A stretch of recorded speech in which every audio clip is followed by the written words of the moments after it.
What is arterial pressure monitoring? Arterial pressure monitoring is an accurate, direct, and invasive method to measure and monitor a patient's blood pressure. This method of measuring blood pressure allows for continuous blood pressure reading through a catheter inserted directly into an artery. By providing an accurate and continuous blood pressure reading, a critical care person is able to assess and manage the patient more efficiently. What you need to know: arterial pressure monitoring is one of the most commonly used hemodynamic monitoring techniques in the critical care setting. Most patients admitted to a critical care unit will have an arterial catheter inserted to assist in monitoring sudden changes in blood pressure. This continuous monitoring allows for rapid intervention. It also allows for frequent blood sampling and serial blood gas measurement. Those who benefit from arterial pressure monitoring include patients who are hypertensive, and who are receiving vasoactive medications. Arterial pressure monitoring in patients having vasoactive medications titrated allows for immediate feedback on the patient's response to the treatment.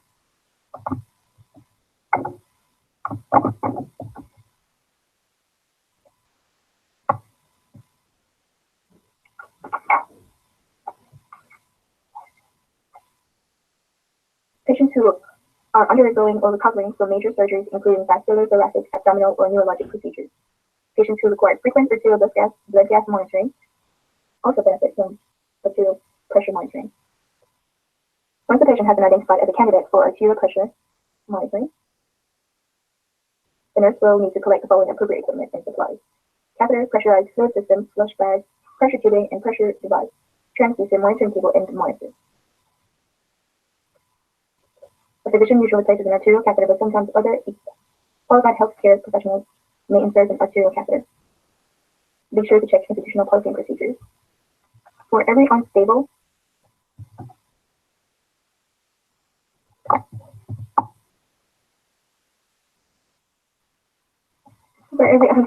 patient, direct arterial line blood pressure monitoring is preferred because it is most accurate. Inserting an arterial catheter may be contraindicated in patients who have received a thrombolytic agent as a result of their increased bleeding potential. Therefore, if an arterial line is being considered in this patient group, it should be inserted before administering any thrombolytic agent. Make certain all connections on the system are tight and not leaking. Any loose connections can lead to a rapid and massive loss of blood.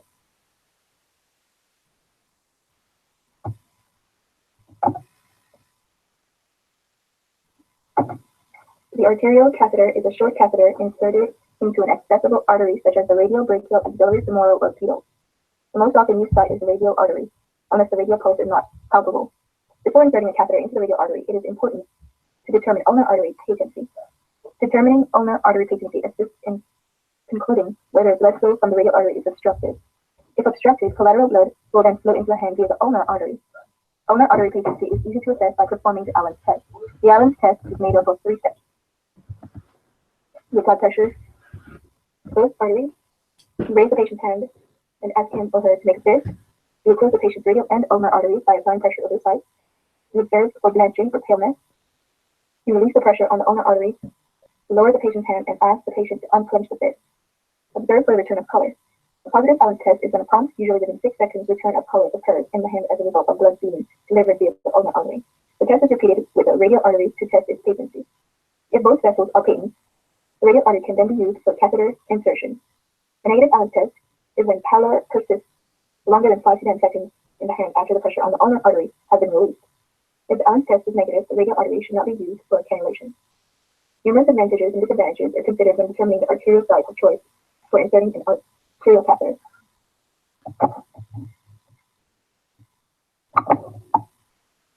The radial artery is the most common site used for arterial pressure monitoring. An Allen's test should be performed whenever a radial artery catheter is being inserted or an arterial puncture is performed to ensure that the blood supply to the hand is not compromised if the radial artery becomes occluded by a stomach fracture causing the catheter. Select the non-dominant hand whenever possible to allow the patient to use the more dexterous hand and to minimize the risk of severe permanent disability in the event distal ischemia occurs.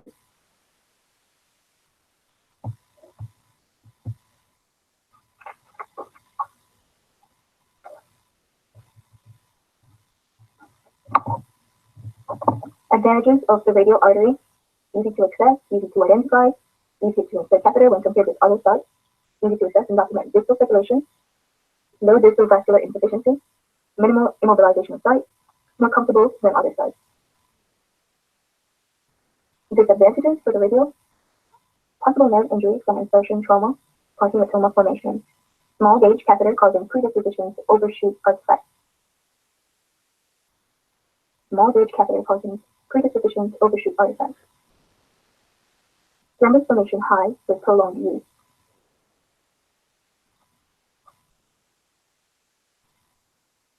Advantages of brachial artery: it is a large artery, it is easy to insert, it has a low distal vascular insufficiency. The disadvantages of puncturing brachial: immobilization of sight to attain readings, so the patient can't bend their arm pretty much. Uncomfortable sight for patients because they can't bend their arm. Possible median nerve injury from insertion trauma or hematoma formation. Possible thrombus formation leading to compromised blood flow to the radial and ulnar arteries, so they pretty much lose their whole arm. You can get a blood clot. Advantages of the axillary artery: useful when unable to palpate peripheral pulses. Decreased complications with prolonged use. Less likely of overshoot artifacts when compared with other sites. Useful site in patients with several peripheral vascular disease. Low distal vascular insufficiency. Disadvantages of the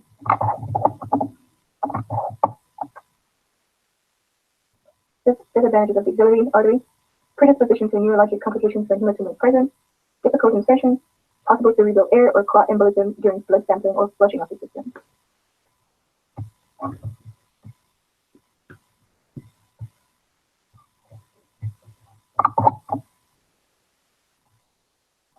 Advantages of the femoral: it's easy to access, useful when unable to palpate peripheral pulses, decreased complications with prolonged use.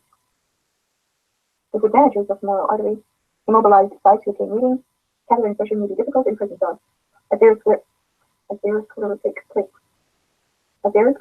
plaques that may embolize. Massive retroperitoneal hemorrhage is possible. Atherosclerotic plaques. Advantages for the pedal: it's useful when access to other sites is unavailable. That's one advantage of the pedal. Disadvantage for pedal artery: it causes predisposition to thrombotic occlusion difficulties with insertion because of the small size of the artery, immobilized sites to attain readings, uncomfortable sites for the patient unable to walk or stand until catheter is discontinued. Site causes predisposition to artifacts and irregular readings.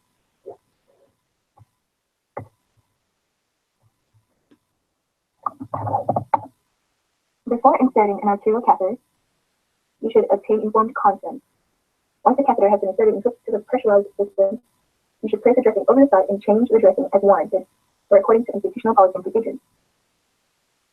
Immobilize the joint or limb in a neutral position to prevent kinking or dislodgement of the catheter. Do not hyperextend the wrist. This may result in neuromuscular injury to the hand. Assess the circulation status of the extremity in which the arterial catheter has been inserted. This assessment should be made every hour and includes skin color, temperature, capillary refill, distal pulses, if appropriate, motor function and sensation. Change the flush bag and tubing every 96 hours or according to institutional policy and procedures. While preparing the patient, consider impulsional or religious beliefs that may influence the patient's understanding and attitudes about the procedure.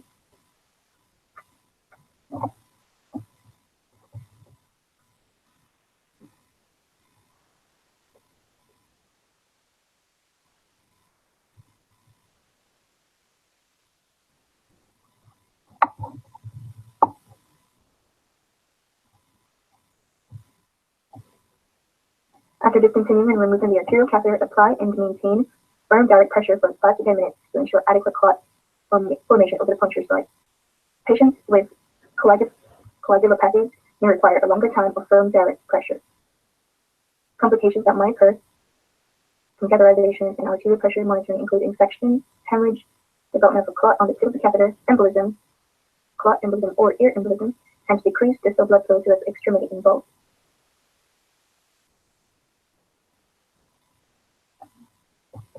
Radial artery catheters in place longer than 48 hours have an increased risk of developing infection and forming a thrombus. Arterial line occlusion as a result of the formation of the thrombus will result in ischemia. If not recognized, this ischemia could cause loss of the affected lens, follow institutional protocols and policies for management of arterial line occlusions. Overaggressive and vigorous flushing of the line may result in air bubbles, air embolism, entering in the direction of blood flow and reaching the aorta, where it could enter the cerebral systemic or coronary artery circulation and cause ischemia. Do not use arterial lines for administering medications. Accidental injections of medication into the arterial line may result in serious complications such as ischemia or necrosis of the small extremities. Lines blood pressure readings should be obtained periodically to determine the correlation between the cuff and arterial line blood pressure. Indirect. Indirect blood pressure readings should be obtained periodically to determine the correlation between the cuff and arterial line blood pressure.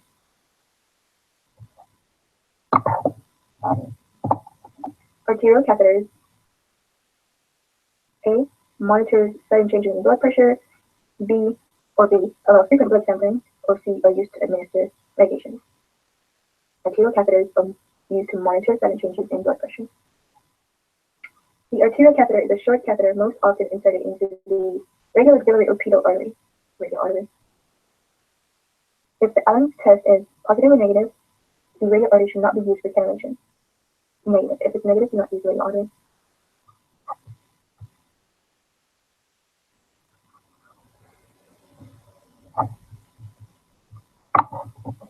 Complications that may occur from catheterization and arterial pressure monitoring include A. Infection and hemorrhage. B. Increased risk of blood flow to the involved extremity.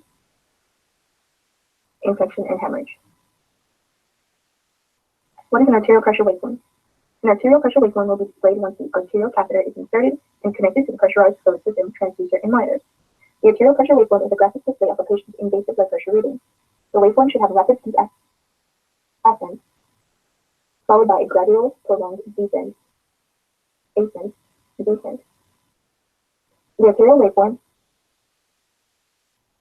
follows the Curtis complex of a patient's echocardiogram, ECG.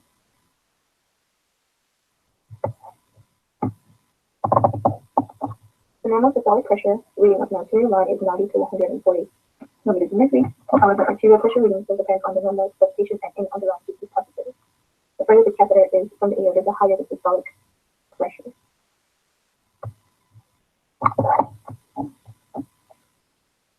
The top of the arterial waveform tracing represents the peak of systolic pressure, which depicts the contraction of the left ventricle.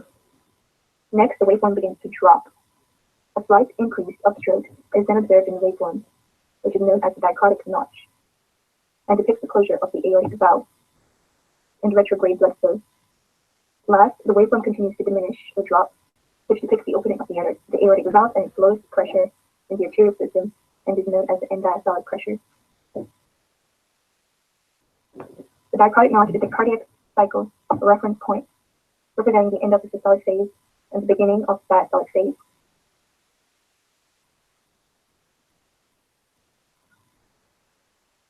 End diastolic pressure is measured just before the rapid upstroke of the systole. This can be used for flashcards.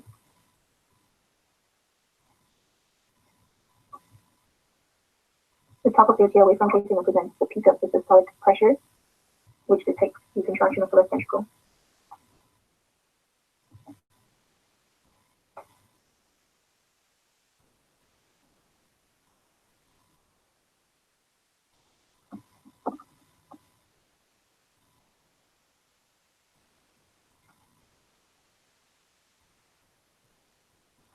So from page 55, a flashcard can be made saying, what is the top of the arterial waveform tracing representing? And the answer should be the peak of systolic pressure. And what is another flashcard could be, what does the peak of systolic pressure from the arterial waveform, from the top of the arterial waveform represent or depict? And the answer should be, it depicts the contraction of the left ventricle.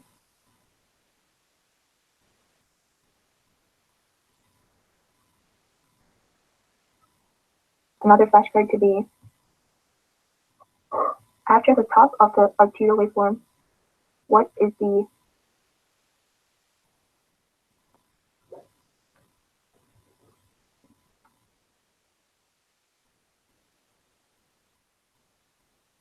slight increase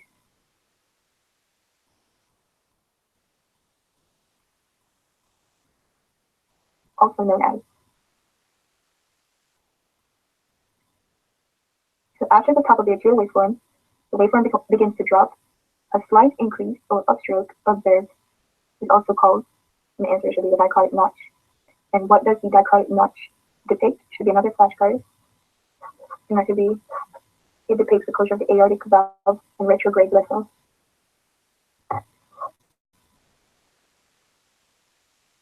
Another flashcard could be after the dichotic notch, the waveform continues to diminish or drop. What does this depict? And the answer should be, it depicts the opening of the aortic valve and its lowest pressure in the arterial system. Another flashcard could be,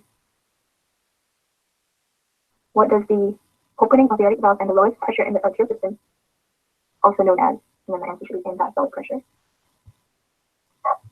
Another flashcard here. The dichotic notch is a cardiac cycle reference point representing the end of the systolic phase and the beginning of the diastolic phase. So, a flashcard could be,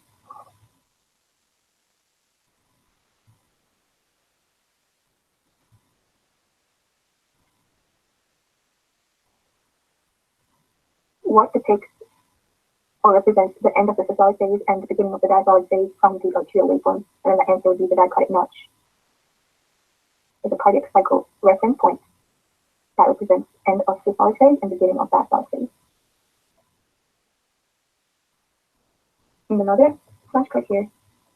And diastolic pressure is measured just before the rapid upstroke of systole.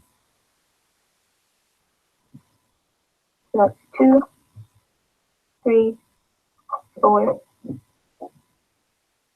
5, 6.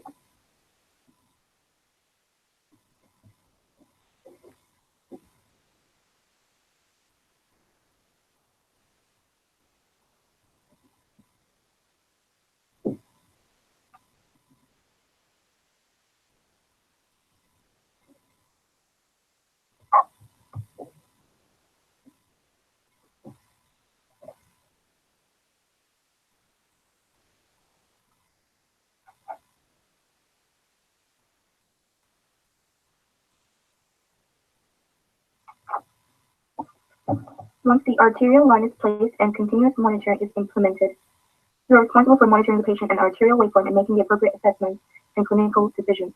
Hemodynamic monitoring systems and equipment develop problems that could lead to erroneous readings and inappropriate treatment decisions. Common mechanical problems that occur with arterial pressure monitoring include waveform configuration changes that result in overdamping and underdamping. Abnormal arterial waveforms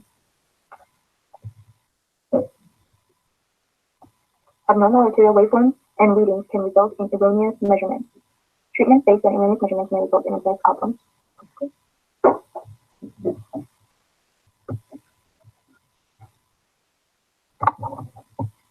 Overdamping of the waveform is best described as an unnaturally smooth waveform that loses its characteristic landmark. So that is a good flashcard question. How is overdamping of the waveform best described? And the answer is an unnaturally smooth waveform that loses its characteristic landmark. In contrast, overdamping of the waveform is characterized by an exaggeration of systolic pressure and falsely low diastolic pressure. So that could be another flashcard. Flashcards could read,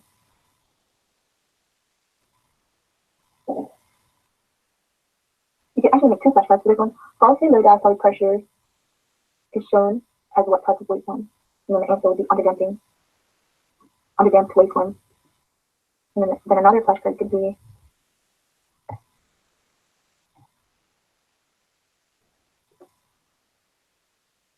what best describes underdamping of the waveform? And then the answer would be an exaggeration of systolic pressure and falsely low diastolic pressure. Just so I can get my point.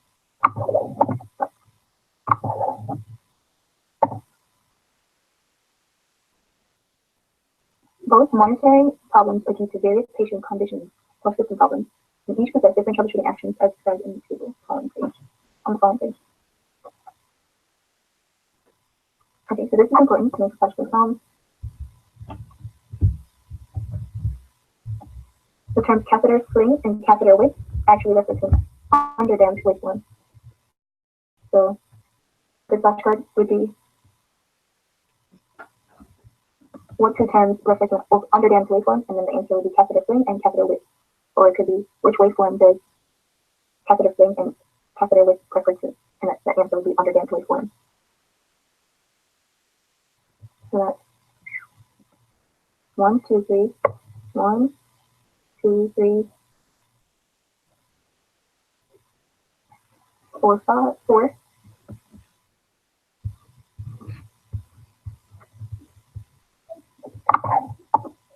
Appropriately zeroing the patient's pressure monitoring system is the single most important step in obtaining accurate and meaningful data. The lines should be re-zeroed every shift and when the transducer or patient's position changes and when readings are in question. Catheter tip should serve as a zero reference point at the stopcock on the transducer.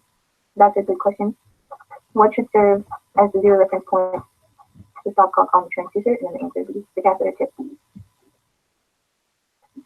So 5. A system with appropriate dynamic response characteristics will return to the baseline pressure waveform within 1 to 2 oscillations. So that's another good point for a flashcard.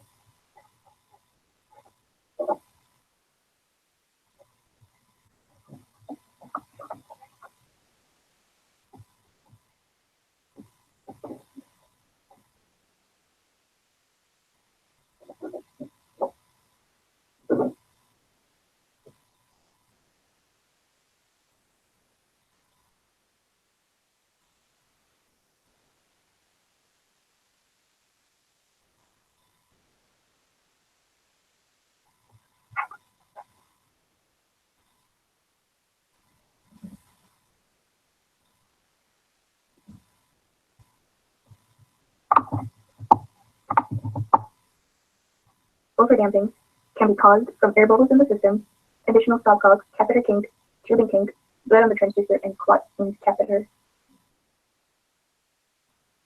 as well as empty flush bag, aortic stenosis, vasodilation, low cardiac output, sepsis, and hypervolemia. So there's 10 things that can cause overdamping. That's a good flashcard question. How to troubleshoot each for air bubbles in the system, removal of excess air from flush solution bags before inserting, system completely flushed, additional stopcocks, removal of unnecessary stopcocks, catheter kink, examination of catheter for kinks, tubing kinks, same thing, blood on the transducer, ensure that all connections are tightened, clot in the catheter, maintenance of pressure of the fluid system, use of correct and appropriate techniques when drawing blood from the system, empty flush bag, just replace it, aortic stenosis to treat patient's condition, take acetylene. For underdamping, it's caused from excessive tubing length, 3 to 4 feet, excessive catheter movement, atherosclerosis, vasoconstriction, aortic regurgitation, hyperdynamic states like fever, and hypertension. So that could be 2 good flashcards.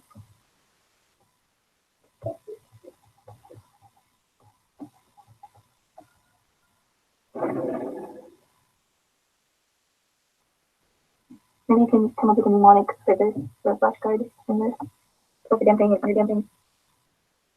The troubleshooting for underdamping.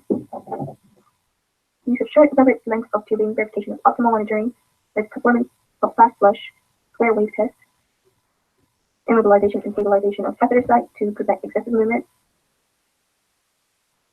and treatment of patient's condition. All the others.